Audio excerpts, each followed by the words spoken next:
네, 지금까지 서울중앙지검이 있는 서초동 상황 좀 짚어봤습니다. 이제부터는 서울 광화문으로 가볼까 합니다. 지금 이 시각 광화문에서는 자유한국당과 보수단체 또 보수 성향에 주도하는 조국 장관 사퇴 촉구 집회가 좀 열리고 있습니다. 준비된 영상 보시고요. 이야기 이어가도록 하겠습니다.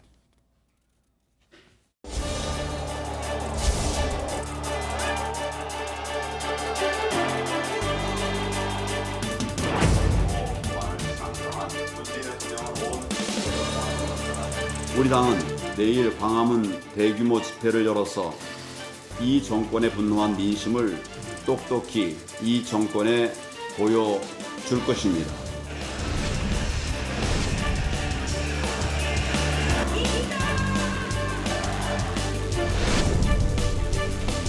당회 집회로 달려나갈 게 아니라 당장 피해 주민들을 찾아가야 합니다. 대구 경북 지역의 피해가 가장 심합니다.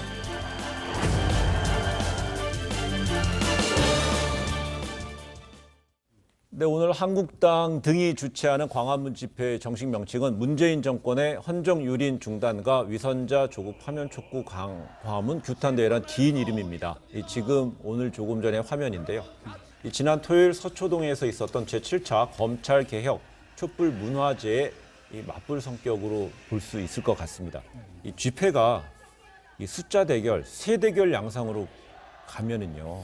순기능도 있고 역기능도 있을 텐데 어느 쪽이 더 클지 모르겠습니다. 저는 역기능이 많다고 보는 건 뭐냐면 지금 우리 저 여당과 정권에서 입만 열면 촛불 정신, 촛불 혁명을 얘기한 것이 사실은 시발이라고 생각하는데요. 저는 기본적으로 이 광장의 정치가 이렇게 자꾸 횡행하는 거는 대의 정치의 위기를 거꾸로 말해주는 거다. 그래서 저는 일단 그 자체는 솔직히 바람직하지 않다고 보나 저희가 여기서 잊어서는 안 되는 건 뭐 규모도 그래요. 뭐 많을 수도 있고 적을 수도 있는데 지금 그냥 객관적으로만 보면 그 광화문에서부터 그 세종 우리 이수신 장군 동상 있는 데까지 면적과 누에다리에서 우리 그 서초동 그 삼거리 향나무 삼거리까지. 지도를 떠올리게 그럼요. 뭐 하시네요. 저는 뭐 두 군데 다 평생 직장을 광화문에서 그다음에 살기를 거기 살았기 때문에 눈에 딱 들어오는데 그거는 그거만 그냥 놓고 보면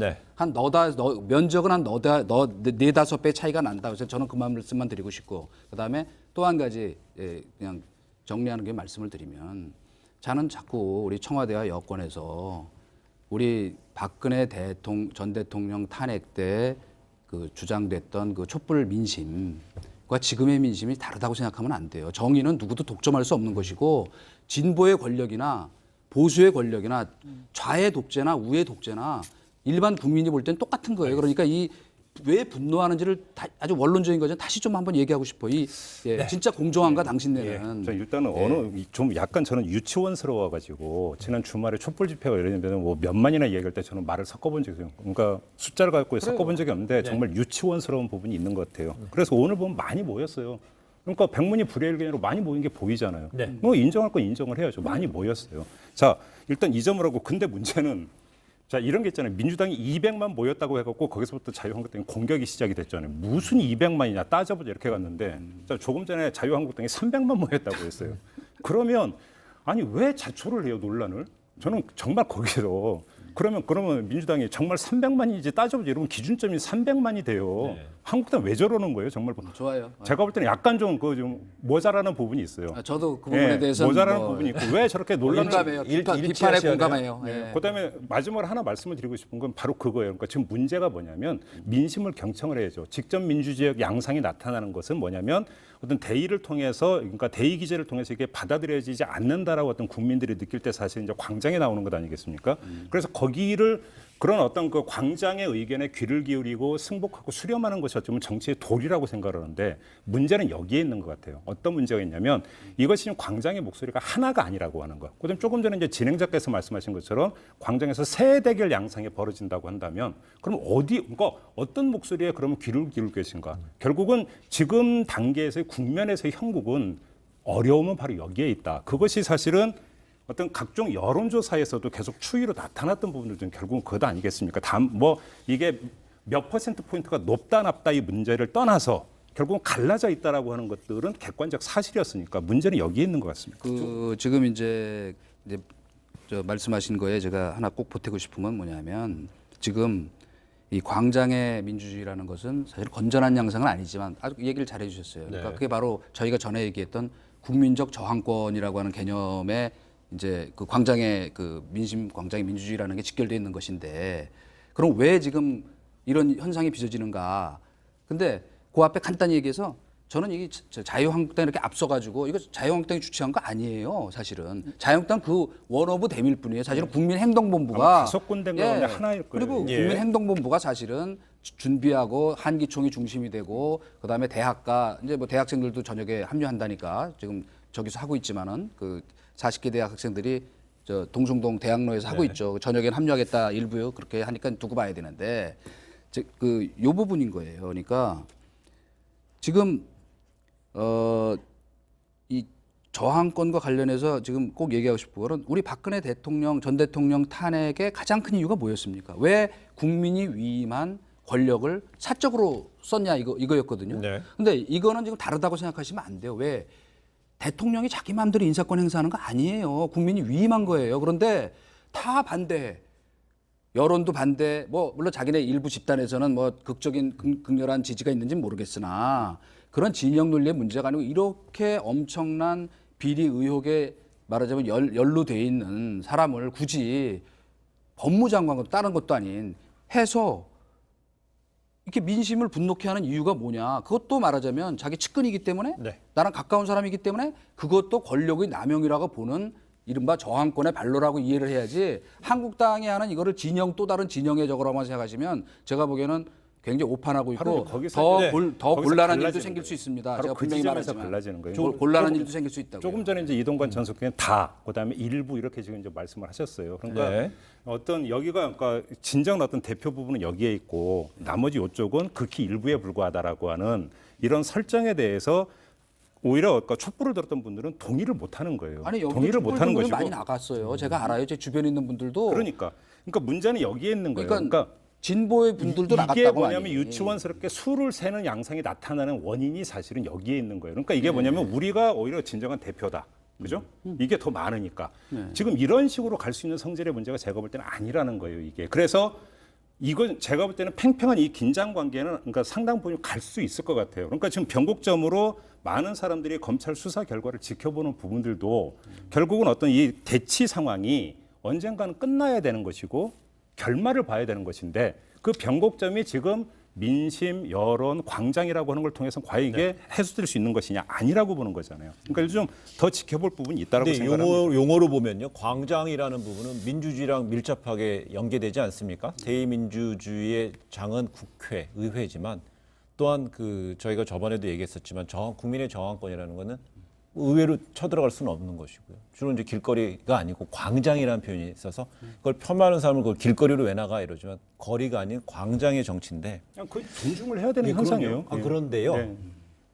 지난 주말에 있었던 서초동에서의 그 촛불 집회, 그러면서 며칠 있다 오늘 나오는 숫자. 그러면서 이제 얘기하는 것이 우리가 더 많아, 여기가 더 많아. 그렇다면요. 만약에 이번 토요일 날 혹은 주말에 또 만약에 서초동에서 8자 촛불 집회가 있습니다. 숫자가 더 많이 늘어난다면 제 말이에요. 그럼 그 다음에 또 이어진다면 아니, 그러니까. 우리 국민의 그 분열상에는 더 커질 수 있는 그런데. 그런 부작용적인 측면을 예. 오늘까지 만약 지난 아니, 토요일, 좋은 말씀이에요. 오늘 그러니까, 이제 예. 목요일까지 하면 그 다음 거 계속 이어갈 수는 아니 없다는 그러니까 제가 똑같은 문제의식을 얘기를- 좀 갖고 있는 그러니까 것 같아요. 똑같은 얘기를 하고 저도 같은 문제의식을 갖고 있어요. 네. 그러나 뭐 100번 맞는 얘기예요. 그러면 항상 이런 식이야 논리가. 적폐청산 때 왜 이른바 피의사실 공표 아무도 얘기 안 했냐 그러면 그럼 피의사실 공표하는 게 맞단 말입니까? 그 지금이라도 간도해야 될 거 아닙니까? 근데 그 숫자 논란의 발단을 누가 제공했어요?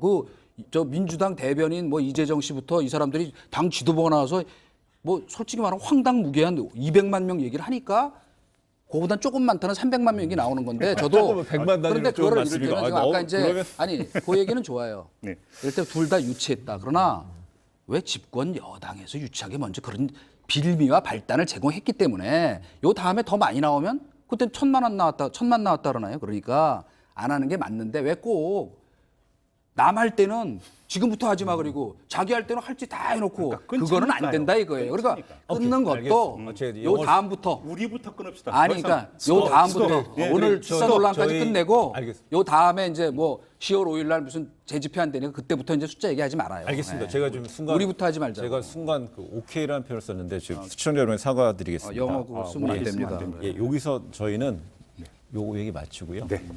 그래서 끊어야 된다는 거 두 분 다 공유하셨어요. 네. 예, 예, 요 하셨고 다음부터.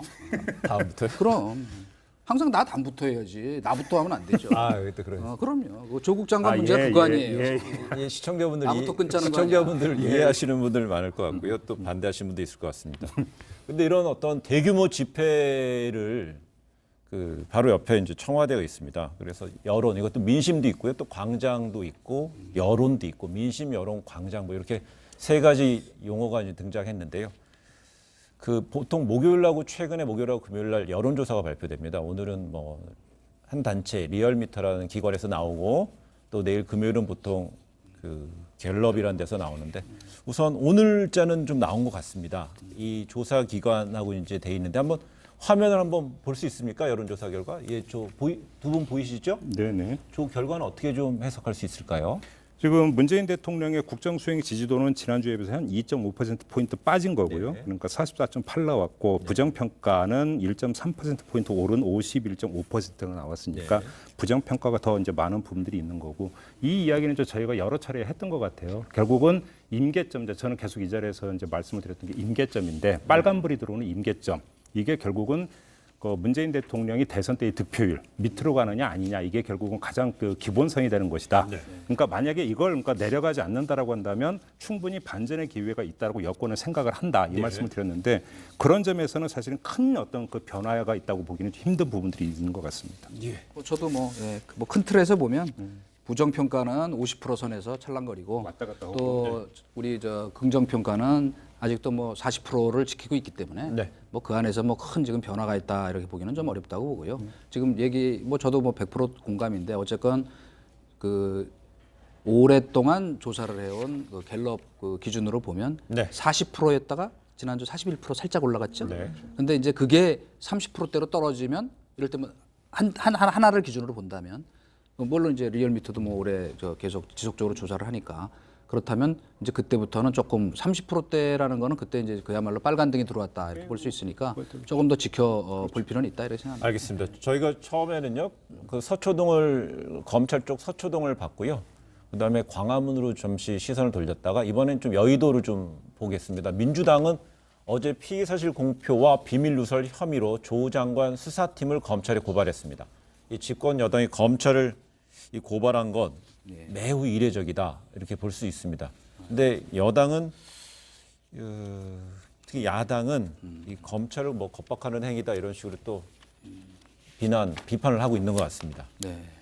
뭐 헌정사상 거의 전례가 없는 일 아닌가 싶으네요. 그 피의 사실 공표를 그 여당에서 고발했다는 거는 근데 그 뭐 당내에서도 이미 뭐 그 비판 얘기가 나왔잖아요, 그죠? 그 송영길 의원 같은 경우에 물론 이제 그 윤석열 총장을 고발해야 된다는 얘기를 직접 겨냥한 거였지만 네. 어쨌든 그 말하자면 원인 자체는 피의 사실 공표였기 때문에 집권당에게를 포기한 거다. 그러니까 그다음에 이게 실효성도 사실은 없거든요. 왜냐 그 수사를 검사가 하게 돼 있고 그다음에 이 피의 사실 공표가 진짜 누가 흘려서 말하자면 보도까지 됐는가를 입증하려면 그 사람들 그 관련되는 검사, 수사관, 기자, 보도한 전부 핸드폰 압수해서 포렌식 수사해야 돼요. 근데 아직 정경심 교수하고 조국 장관 핸드폰도 압수 안 했잖아요. 근데 그런 수사 과연 할 수 있을까요? 바로 그러니까, 그 점이요. 예. 실효성이 없다라는 게 해석의 포인트라고 보는 게요. 네. 실효성이 없다라는 게 뭐 이건 저도 말씀드렸는데 검사가 어떤 지금 그 의심의 대상인데 검찰에 가서 검사를 수사해 주세요라고 해서 과연 검찰이 제대로 수사를 하겠느냐. 별로 수사 안 할 거다라고 하는 것은 저도 이 자리에서 말씀드린 바가 있고 삼척동자도 아는 거예요. 그리고 또 한 가지는 피의 사실 공표 금지의 기준선이 있어요. 법에 나와 있는데 그건 무슨 냐면 기소 직전까지예요.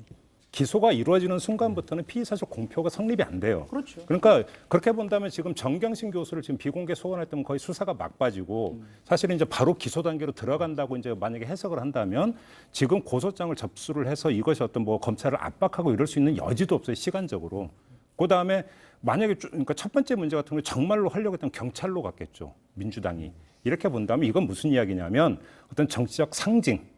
그러니까 무슨 이야기냐, 어떤 피의 사실 공표 금지에 대해서 이제 계속 끊임없이 문제 제기를 해왔고 이거에 대해서 다시 한번 어떤 대중과 어필하기 위한 정치적 퍼포먼스로 이해를 하는 게 오히려 더 맞는 측면이 있는 거 아니냐. 그러니까 지금 이제 우리 김 평론가 얘기하신 그 얘기를 그대로 지금 가만히 제가 듣고 있으니까 아 이게 검찰을 겁주겠다는 거구나, 압박하는 거구나, 그렇게 들리네요, 심리적으로. 그러지 않겠어요? 아무리 사람이 그 우리 저 흔히 그런 얘기 하잖아요.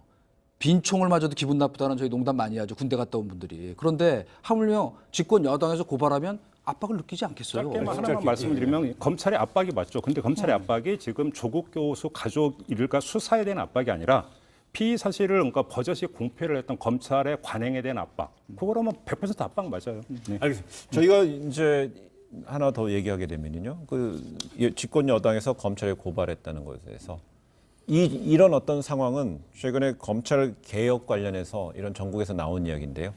그렇다면 지금 상황을 조국 법무부 장관하고 윤석열 검찰총장이랑 개혁에 대한 어떤 두 인물이 경쟁하는 구도라라고 보는 시각에 대해서 저희 좀 짧게 한번 어제 볼까요? 제가 그 말씀을 잠깐 드렸잖아요. 이제 대검 그 개혁안이 나온 다음에 법무부에서 나왔던 그 멘트 한 문장을 읽어드리면서 주도는 법무부가 한다라고 하는 뜻이 여기에 깔려 있다라고 네. 말씀을 드렸고 그 직후에 조국 장관의 이제 멘트가 나왔습니다. 왜 그러냐면 이런 것들을 바꾸는 건 법무부의 권한이다.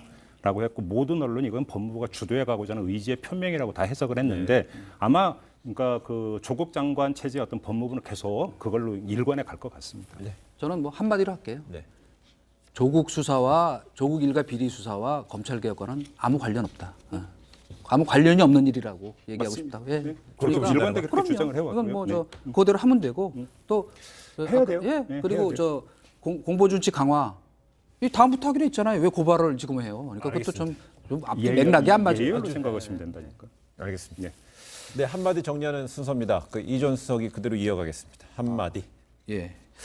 그 저는 모든 저항에는 이유가 있다. 이게 바로 그 유명한 모택동 주석이 홍위병 운동 일으킬 때 얘기한 조반율입니다. 근데 저는 이거를 뭐 누가 홍위병 운동을 일으켰다는 뜻으로 얘기하는 게 아니고 지금 오늘 그 광화문에 나온 촛불의 민심과 지난번 서초동에 나온 또 촛불의 민심과 그 앞에 2016년에 그렇게 우리 광화문을 달궜던 촛불 민심과가 다른 것이 아니다. 다 귀 기울여 경청하고 이유가 있다 하는 측면에서 그 겸허하게 받아들였으면 좋겠다고 생각합니다. 네.